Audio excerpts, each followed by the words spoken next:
Musim kemarau, serapan beras dari Perum Bulog Subdrive 3 Bojonegoro baru mencapai 35% dari yang ditargetkan pemerintah pusat yang mencapai 50.000 ton. Namun demikian, di 3 bulan waktu yang tersisa, pihak Bulog tetap optimis dapat memenuhi target tersebut.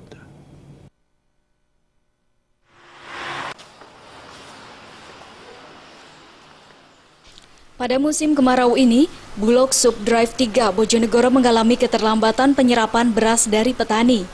Di bulan September lalu, pihak Bulog baru menyerap beras dari petani sebesar 35% dari target yang diberikan pemerintah sebesar 50.000 ton. Hal tersebut dikarenakan musim kemarau panjang ini, banyak para petani di wilayah Kabupaten Tuban, Lamongan, maupun Bojonegoro yang mengalami gagal panen atau fuso. Namun demikian, 3 bulan ke depan pihaknya optimis jika target 50.000 ton yang diberikan oleh pemerintah pusat dapat terwujud. Sementara stok beras Bulog Subdrive 3 Bojonegoro hingga sekarang mencapai 35.000 ton yang tersimpan di gudang Bulog Subdrive 3 Bojonegoro. Sementara itu, pihak Bulog dalam menyerap beras di petani haruslah menggunakan ketentuan yang diberikan pemerintah, seperti kadar air tidak boleh lebih dari 14%.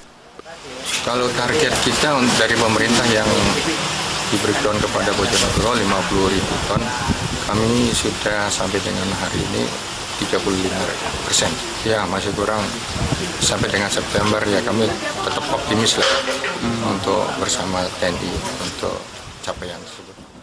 Dalam mengambil beras dari petani untuk kelas medium, pihak Bulog membeli dengan harga Rp7.300 per kilogramnya. Sementara untuk jenis premium dibeli dengan harga Rp8.900 sampai Rp9.000 per kilogramnya.